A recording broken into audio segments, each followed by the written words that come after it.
So, have you been trying to master English grammar? It can be a little tricky for sure, but some parts are just incredibly useful. Today, we're going to break down one of the most common ones, the present perfect continuous. You see that question I just asked you? What have you been learning lately? Well, that's a perfect example of this tense in action. It's all about connecting something that started in the past with what's happening right now. Let's dig in.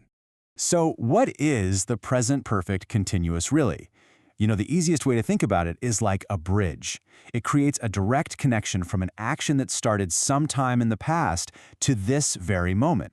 Now, the absolute key here is that the action is not finished, it's ongoing. It kicked off back then, it's been happening this whole time, and it's still relevant right now. It's almost like we've just walked into the middle of a story that hasn't reached its final page yet.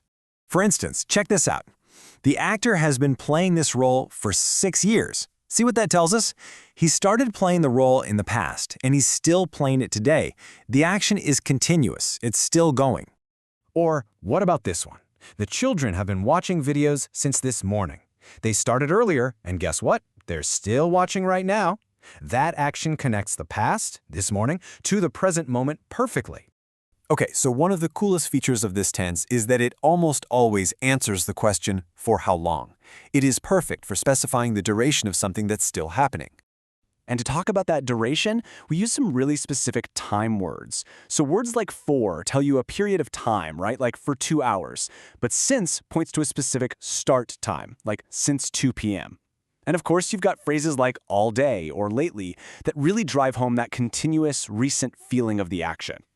So if you say, I have been working all day, you're not just stating a fact. You're actually emphasizing that the work has filled your entire day, and you're probably exhausted right now because of it. The real focus here is on the duration, on the feeling of that time passing. All right, now we're getting to the part that can be a little confusing for people. What is the actual difference between I have worked and I have been working?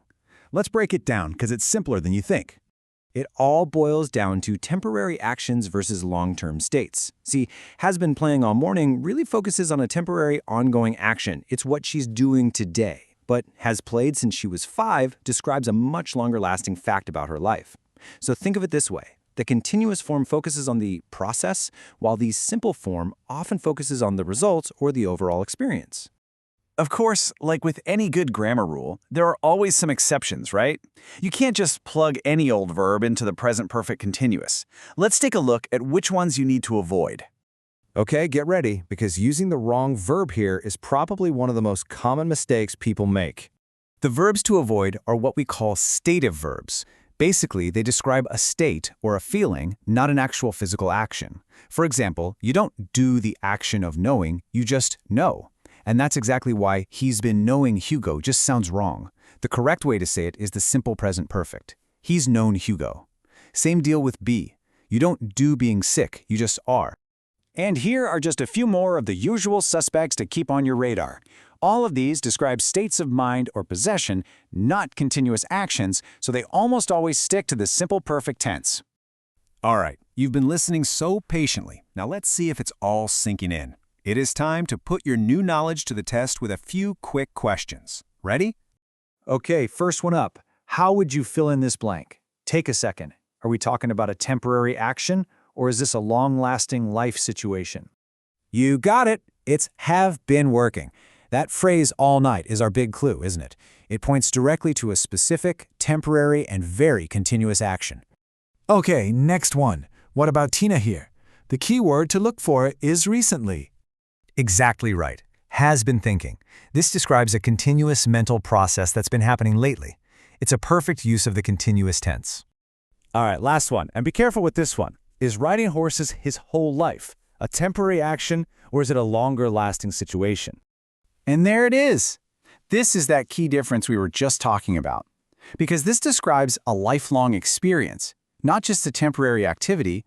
We use the present perfect simple, has ridden. Great job. And there you have it. That's our breakdown of the present perfect continuous. If you remember just one thing from this, make it this. It's all about actions that started in the past, but is still connected to and relevant in the present moment. Hopefully, you have been getting a much clearer picture of this tricky tense. So, what grammar have you been wanting to master? If this was helpful, you know what to do. Make sure to subscribe. We're always putting out more simple, clear explainers just like this one to help you. Thanks for watching.